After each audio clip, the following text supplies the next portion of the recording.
Hi everyone, welcome, wonderful people that you are. Before I launch into this week's monologue, let me remind you about my patreon.com site. By going there and parting with some cash, you support the channel in practical ways, about the price of a cup of coffee. Come and join. You get exclusive question and answer sessions every week, plus early access to all my content. We run the odd competition. The gang on the site are a great bunch. Come along, join, make it even better by being there. Okay, now it's time to contemplate what the control freaks are up to this week.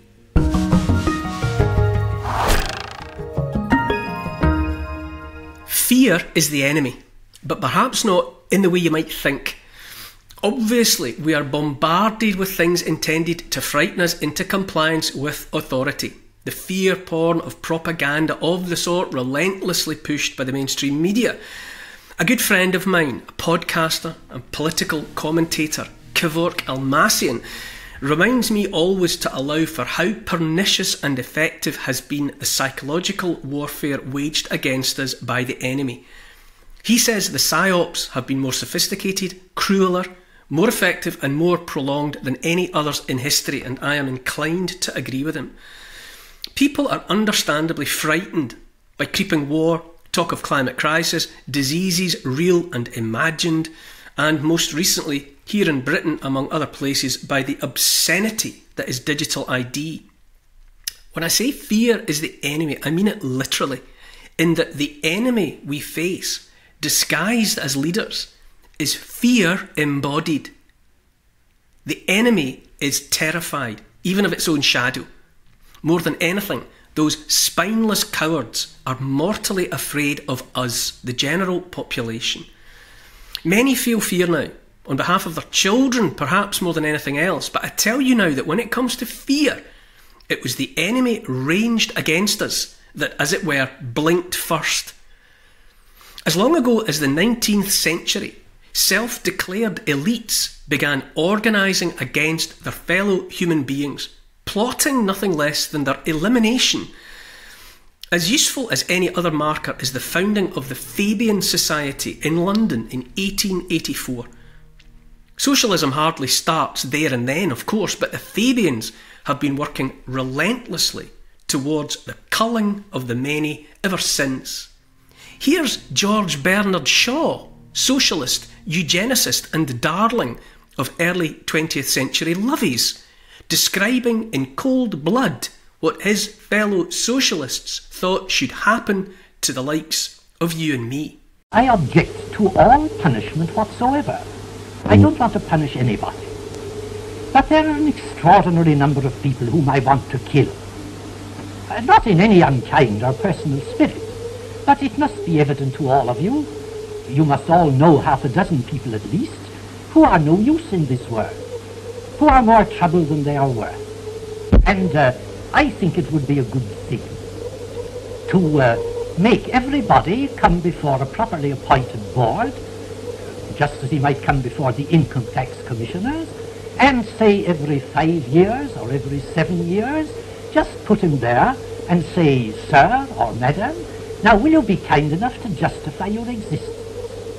If you can't justify your existence, if you're not pulling your weight in the social boat, if you're not producing as much as you consume, or perhaps a little more, then clearly we cannot use the big organization of our society for the purpose of keeping you alive, because your life does not benefit us and it can't be of very much use. What you're listening to there, ringing clear as a bell out of the past, is elitism, contempt for human life, entitlement to murder those deemed inferior. You're also listening to fear. What defines the self-proclaimed elite is their fear of almost everyone around them. Like the arachnophobes that fear spiders, even those billions or trillions of spiders that could not possibly harm them, the instinct of the arachnophobe is simply to be rid of spiders, to swat them wherever they may be, regardless of the consequences. The Fabians of the George Bernard Shaw mindset are still hard at work. Like rust, their objective never sleeps. Modern day Fabians include the usual suspects: Tony Blair, Gordon Brown, Sadiq Khan, Keir Starmer, David Lammy, you know the type. The Fabian society has population reduction in its DNA. Anti-humanism is old.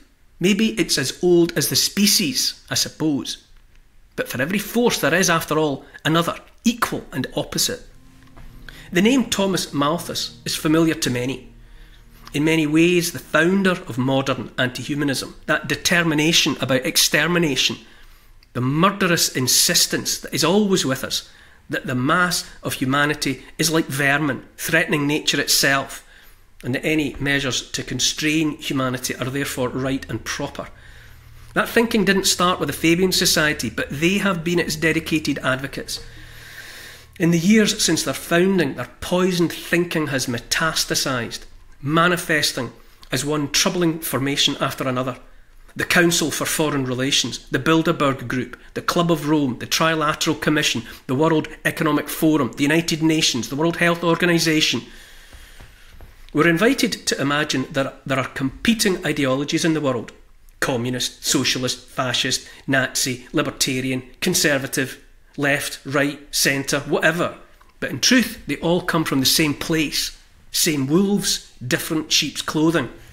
It's common knowledge by now that the logo of the Fabian Society is a wolf in sheep's clothing, or alternatively, a tortoise, to send the message that the final objective must be approached slowly over time. Clearly, George Bernard Shaw was an absolute charmer with his wish to kill those deemed useless by a panel of those like him. But the determination to be rid of most of us takes different forms at different times. Some of the spineless, cowardly, self-proclaimed elite are squeamish about the wet work of a mass cull.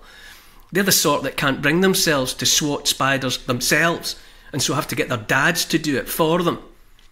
But since they can't bear even to kill us, the masses going about our lives in the real world, some of them would at least prefer it if they didn't have to look at us.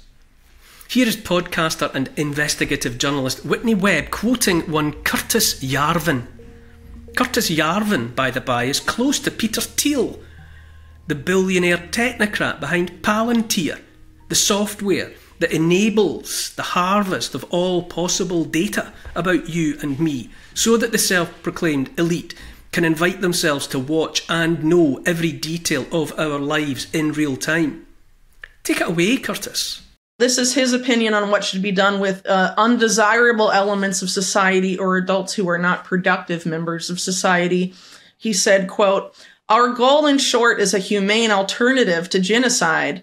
That is, the ideal solution achieves the same result as mass murder, i.e., in parentheses, the removal of undesirable elements from society, in parentheses, but without any of the moral stigma.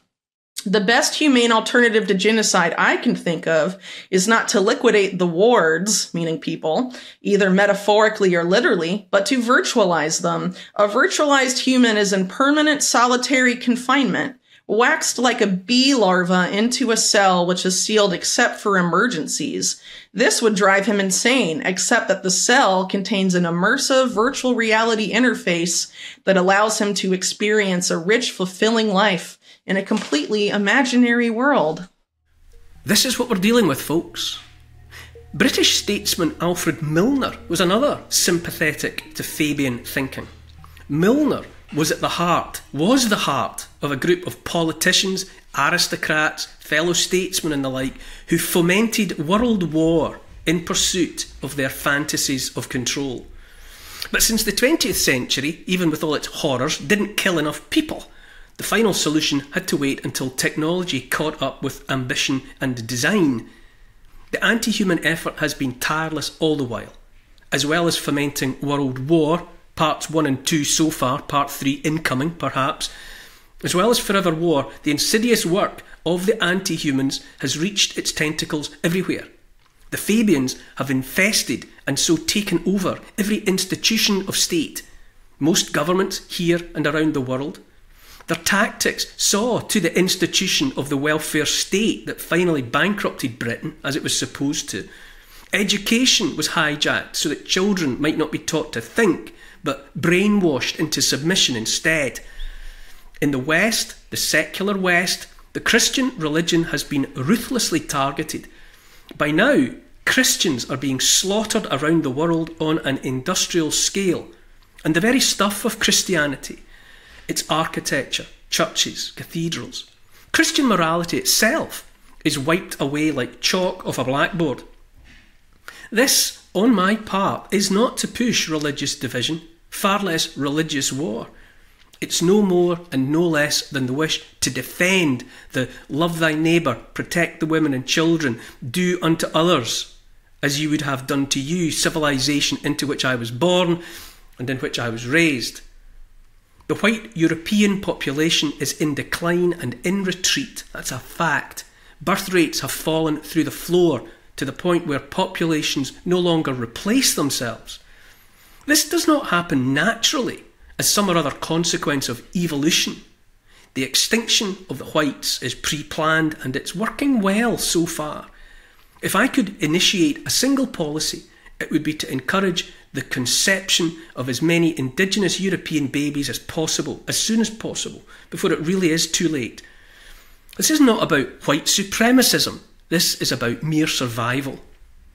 Even the family has been subverted. Family life, that most fundamental building block of civilized society, has been targeted for destruction for generations.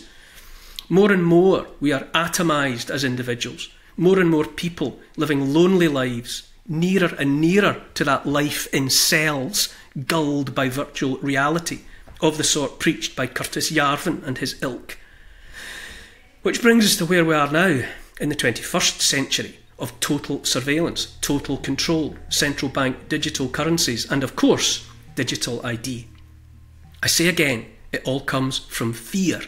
The fear felt by the self-proclaimed elite in the presence of the rest of us. The runaway train of their fear-fueled ambitions is hurtling faster and faster. This is why, in the past handful of years, we've had a so-called pandemic, spiking economic hardship, so-called climate crisis as the justification for any and every restriction on our lives, and always war, up to and including nuclear war. The most frightened people of all have awarded themselves world-ending weapons. If you want to know who is the most frightened of the world and everyone in it, look to those who could deploy nuclear weapons. And so I say again, it's fear that we face and that most threatens us. Not our own fear, however justified, but the fear felt by those who would be rid of us. Those who have thought themselves special, many of them raised in the bubble of generational wealth and privilege that blinds them to any reality but that which they imagine for themselves. Those self-proclaimed elite have glimpsed the chance to be rid of us, at least to trap us under a glass. They saw the chance, they went for it, but I tell you now, they've blown it. They are failing and they know it. Hence the panic and chaos all around. It's their panic and their chaos. We see them and they know it. However long it takes, however uncomfortable it must be, we will prevail. Good will prevail. In the end, good always does.